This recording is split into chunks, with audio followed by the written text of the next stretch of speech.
As a creative bullet journaling enthusiast, there is nothing more satisfying than finally finding a home for those stickers you've been hoarding for such a long time. That was the case with these snowflake stickers that I've built this December theme around in the mystery journal. While the subjects of the stickers are definitely much more in line with the Northern Hemisphere's winter in December, I also think the colour scheme is very cooling and calming, which could be appropriate for those sweating through a summery December too. Hello, it's Erin. Let's do some planning for the silly season. This is my last setup in the KUMA Astral Travels journal, and I've been hoarding these snowflake stickers for so long that they're actually out of stock or just no longer available in all of my usual places online, so I'll try to find you something similar as an alternative to link. These watercolor blobs and stripes are from this set, which I picked up at Spotlight here in Australia, but you can get it I think at Joann in the US, and from a similar booklet of washi sheets. This one I thought looked like a Christmas sweater, so is that not incredibly appropriate? I bought this one at Spotlight as well, and I've gotten really good use out of this. I definitely recommend it. I'm teaming those up with some solid color sheets of origami paper that I got from Daiso. I love having a pack of origami paper in varied colors on hand because it comes in really useful.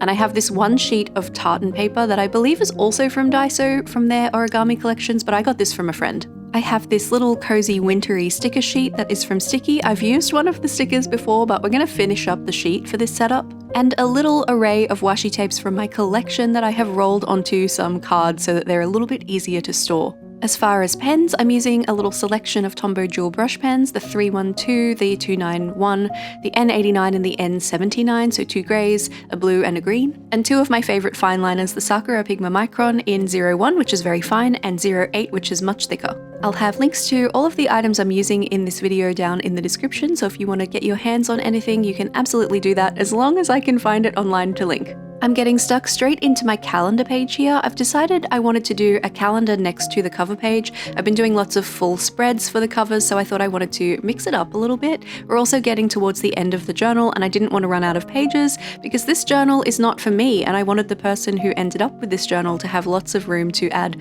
whatever they wanted to this book as well. This is my standard single page calendar for an A5 journal. Here's the grid spacing in case you'd like to copy it. And I owe you a huge apology here because I was so in the zone, I didn't notice that my camera had stopped recording and we missed all of the rest of the setup for the cover spread, but I promise you a lot of the setup for the subsequent pages is pretty similar, so you haven't missed too much, I swear. And also, as far as decoration, this setup's pretty basic, so I believe in you. I think you could look at that and work out what I've done. We're jumping back in on a one line a day page, which is a place for the winner of this journal, because this journal was a prize that was won, can write down one thing that happened to them that day, one thing they were grateful for that day, whatever they kind of want to use this page for. It's a space to write one line about every day. I'm going to be balancing this one with the opposite page, which is for some kind of currently little snapshot of who we are and what we're into. So I've left a little bit of space on the left side for decoration, and I'm going to mirror that on the opposite page so they have the same kind of feeling, even though the pages are for different purposes. I'm layering a little bit of solid washi tape with some of these little offcuts of tartan. These were just left over from the previous spread, but I don't like this stuff to go to waste if I can help it, so I'm just adding it as a little bit of a textural detail. And my package of snowflakes actually only had 20 total included, so I'm going to be layering up quite a bit with my snowflakes. I'm going to be having them sit over the edge of the page, and quite often I'll chop them in half so that I can get a little bit more mileage out of them. They're also pretty large stickers, so that's going to help me have some more functional page space without the stickers kind of taking up all of the room as well.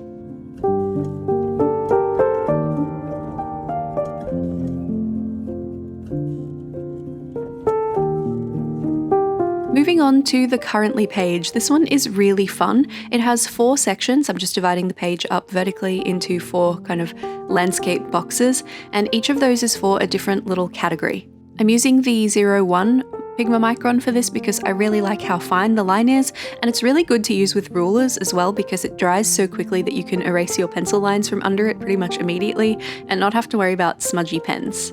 I've left exactly the same amount of space on the right side of these boxes so that I can decorate in pretty much the same way I did on the opposite page. That's a really good way to make 2 pages look like they belong together and are part of the theme, even if they're serving different purposes. Here's the grid spacing. You can take a little screenshot if you think you might want to use this as a reference later on. I'm using the bullet end of the Tombow dual brush pen in N79 for all of my lettering for this one. I didn't want the brush end because I find it really hard to use in small spaces with the Tombows. The brush is so big and very soft, so I wanted to keep things nice and small. I'm also using it for the headings inside the boxes here. So each of these 4 categories are an area for the winner of this journal to put some notes about how that particular category went for them for the month. So we've got aiming, loving, feeling, and practicing. It's a space for goals. It's a space for just listing out things that you enjoy. It's a space for checking in with yourself. And it's a space for making sure that you're working on improving on something as well. Some of these bits of washi I'm going to use up the dregs of in this setup. I've had them for such a long time and they really worked with the theme, but I only had like little stretches left, so they're going to kind of appear and then never appear again.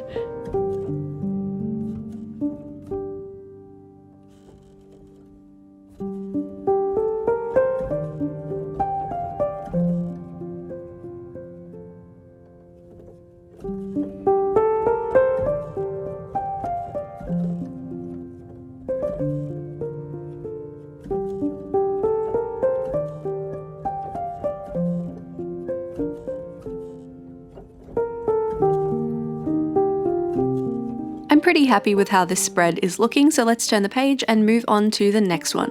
Much like the previous spread, I'm going to have 2 functional elements that are completely different purposes on the left and the right page, but I'm going to decorate them in the same way so that they feel like they're part of the same thing, and I'm going to try and line them up in terms of the grid spacing as much as I can.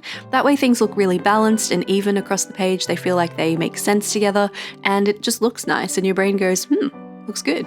The table we're setting up on the left page at the moment is a habit tracker, so it goes from top to bottom. It has a space for each day of the month, and the area across the top is for the person who ends up with this journal, or has ended up with this journal and has had it for the past 6 months, to write or add a little illustration for each habit that they want to track, and then each day they can mark it off in the column that corresponds to that habit in the row that corresponds to that day. And the table on the right page is for a spending log. Here's the grid spacing in case you want to try this one out yourself. The spending log harks back to a tracker that's at the very beginning of the journal that's all about tracking finances over the course of a year or over the course of 6 months, as is the case with this journal. It has 3 columns. Each one has a little bit of a different purpose. So the largest column is for item, a short description of what it was that you bought. The second column is for category, so putting that item into a category like living expenses or entertainment or bills or something like that. And the last column is for how much it actually cost. I'm highlighting every second line with my very light N89 Tombow Jewel brush pen. This one is actually starting to run out a little bit.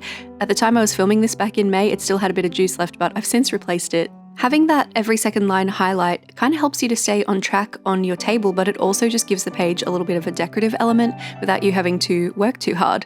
And because I've only got 1 sheet each of the patterned washi paper and that tartan origami paper as well, I'm sort of rationing them. I'm just cutting them down with my straight edge cutting tool thing so that I have a little bit to go on each page, but I'm not going to run out, because I still have quite a few pages left to set up for this theme, so I don't want to run out halfway through and have my theme fall apart. I quite often reference the previous setups when I'm doing these things so I can see what the headings were that I used previously, and I realized when I flipped back that I'd missed some headings on the November setup, so just adding those quickly. And then we can add our decoration to this tracking spread. I've mentioned a couple of times that this journal isn't actually for me, so in case you're new to my channel, I thought I'd explain what that means. The mystery journal is a project that I've been working on where I set up a journal for 6 months in advance, and then I give it away to somebody who enters a giveaway on my channel. As someone who is self-employed and works from home and has kind of specific circumstances and uses for my own journal, I find it really useful to put myself in the shoes of somebody who maybe works a more traditional job, or just have a think about what layouts might be more useful for the general population, and I try to put those things into practice in the mystery journal so that it can work for anyone. Both so that this journal is useful for whoever ends up with it in their hands, and also so it's useful for you when watching. It also gives me an opportunity to use up some more of my stationery, maybe things that aren't necessarily my style or things that I haven't found a way to use in my own journal. And from an organizational standpoint for myself too, it's really helpful to just have a video already pre-shot every month that I can just edit together, add some voiceover, and I have some content good to go. It does usually mean that I have a pretty hectic month setting up the journal, and I am doing that through November this year because I have been traveling.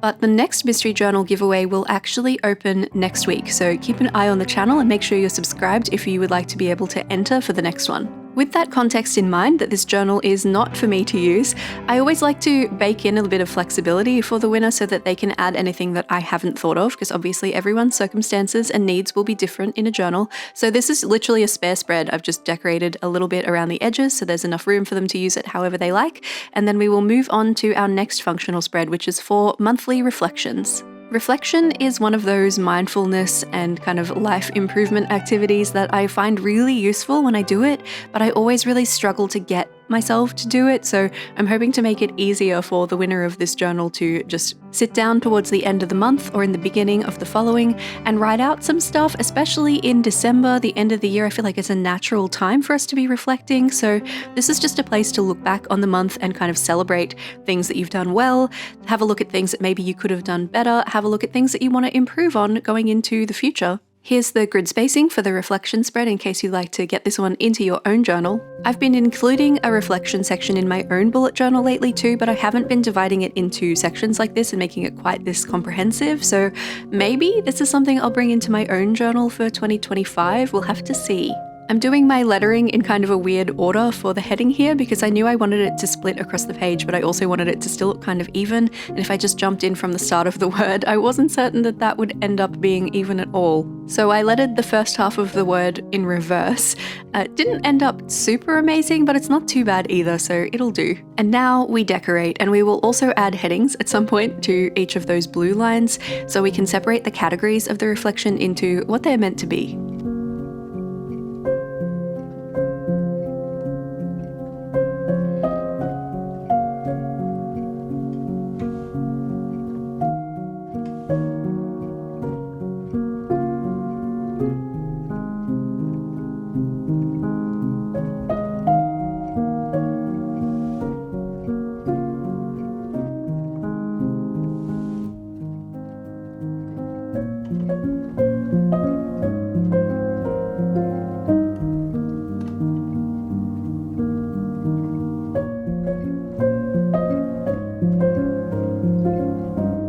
It's possible that there's a little bit of overlap from the currently page and the reflection page, but it all depends on how you use these things. So the first category is highlights. This is a place to look back on all of the exciting things about the month. Successes is for all of your wins, all of your things that you've done that were fantastic. Learnings is anything that you have learned about yourself or about the world in that month. Definitely not a space for getting down on yourself, just a space for being real about like what you didn't know and what you know now. And to work on very similarly is about finding the things that need improvement and being real with yourself about working on them, but not being harsh. You know, we're not being self-critical here, we're just being like proactive.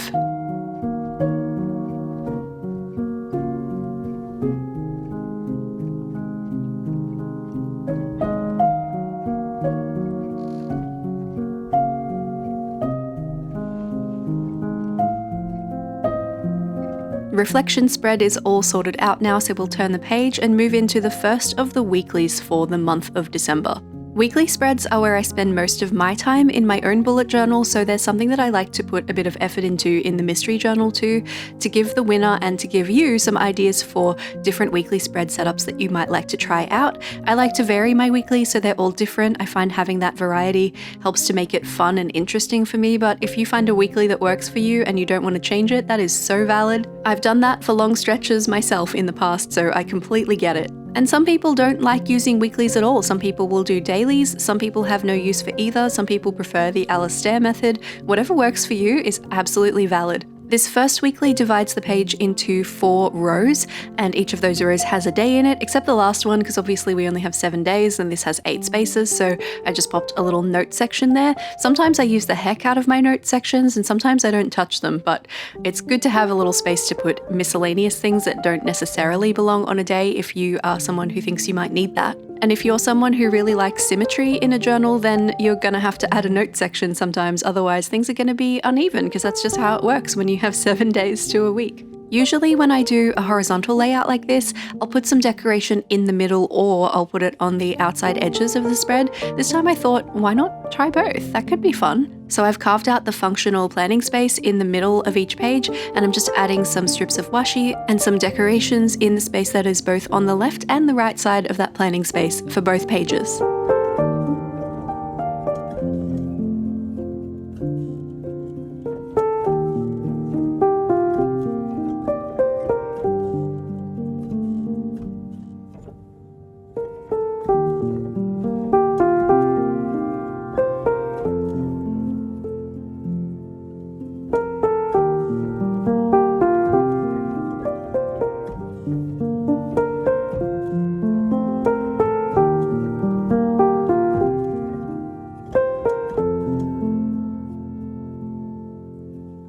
actually messed up my spacing a little bit on this spread. The bottom rows, the Wednesday, Thursday, and Sunday and notes are actually not as tall as the top ones, but I think it's okay, it still works. If you were going to do this, here's the grid spacing anyway, in case you want to try it yourself, but I would adapt it a little bit to not do that if I were you. Let's move on to the second December weekly. This one I'm going to vary the decoration because it was so vertical last time. I'm going to try and make it a bit more horizontal so that things look very different. I'm dividing each page into 4 quadrants, so just like the previous, we'll have 8 spaces once these are all drawn out. So one for each day of the week and a note section again. I did put some of the functional parts of other bits of this theme into boxes that I drew with a ruler and a black marker, but sometimes I like doing that and sometimes I feel like just drawing highlighted lines instead, and this layout has a little bit of both. We're going to use the highlight method for this weekly, so the blue line I'm adding at the top here of each of these boxes is for the name of the day and the number, the date, and the space underneath that is where the planning will go. So I'm going to use the grey for the planning space, while the blue demarcates kind of the top of the planning area.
This little strip of beige washi tape, this is actually all that I had left of it, so I had to kind of fold it in half to find the middle, and then I would have enough to use kind of on each side of this spread. But that was the last of that tape remaining, so it's kind of nice to use things up. It's really interesting actually. I seem to go through a lot more solid washi tape in the mystery journal than I do in my own journal. Funny. Here's the grid spacing guide for this weekly in case you want to try it yourself, and let's move on to the next one. This next weekly is actually pretty similar in concept to the previous one, but we're going to decorate it a bit differently, and in the end it's going to feel very different to the previous. I'm still dividing each page into quarters, but I'm not leaving any dedicated decoration space. I'm just going to be decorating in what would have been the notes space for this one, and just adding some tiny little elements around because this is quite a bit of planning space compared to our other weeklies, so we can stand to sacrifice a little bit of room for the sake of some pretty.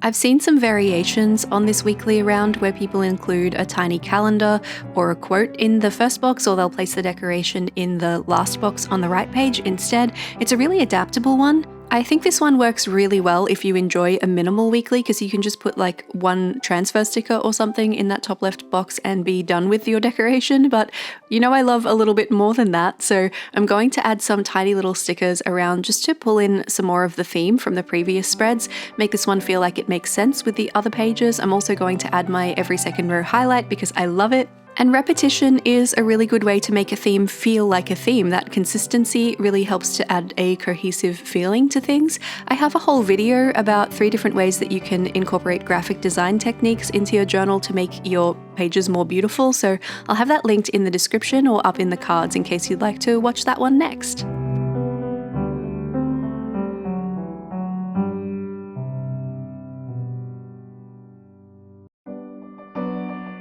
Here Here is your grid spacing guide for this one, so you can follow along at home if you like the look of this weekly, and we will turn the page and move on to our final December weekly spread. And this one is going to be a little bit different. You may have noticed I like my weeks to start on a Monday, and I usually like to keep a whole week together, so even if a couple of the days fall in a different month, I'll put it in the setup that has the most days in that month, if that makes sense. But December 2024 ends on a Tuesday. The 31st is on a Tuesday, and I didn't want to just leave 2 days out of the journal, so I've adapted a weekly that I sometimes use in order to incorporate those extra 2 days into this weekly. I didn't want them to just not be in the journal, but I also didn't want them to have a whole spread just for themselves. That didn't really make sense, so this is my workaround. You can think of this weekly like you're dividing a page into 2 columns, so 2 columns on the left page, 2 columns on the right page, and then you have 3 rows within those columns to make kind of a grid. And you can use those grid spaces to put whatever days you want. So in this case, I've got Monday, Tuesday, Wednesday, Thursday, and Friday on the left page, and then I'm having Saturday, Sunday, Monday, and Tuesday on the right. And that way we can squeeze in the 30th and the 31st of December into this journal on an existing weekly spread without it being weird and awkward. Here's the grid spacing in case you want to do this in your journal too. Of course, this layout incorporates lots of room for decoration. Any of the rows that you don't use, any of the boxes for the weekly that you don't use, you can put some little decoration bits in there. I've got just a tiny little bit of this tartan paper left, so of course that has to go in there. I've been rationing my snowflakes, so I would have at least one to go on this spread right at the end, so all of the little bits of the theme will hopefully still be represented, even though I'm starting to run out of stuff to use. Also, I wanted to mention the glue tape I'm using in this video is not the glue tape that I have linked for you in the description. I've had a bit of trouble with this one. It kind of just pushes itself to the side because of the pressure that you put on it when you're adding it to your paper, and it starts to get sticky and it sticks to itself, and it's just, I wouldn't recommend this one. There are better glue tapes out there.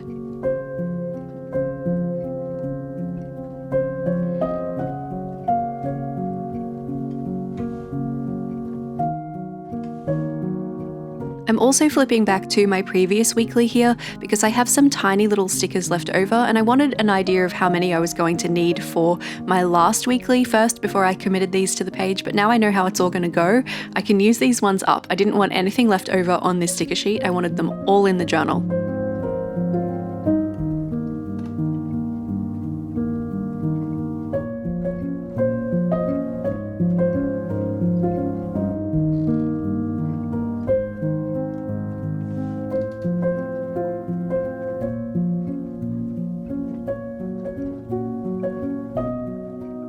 And with that, the final setup for my second half of the year mystery journal for 2024 is complete. I have loved setting up this December so much, and the entire rest of the journal too.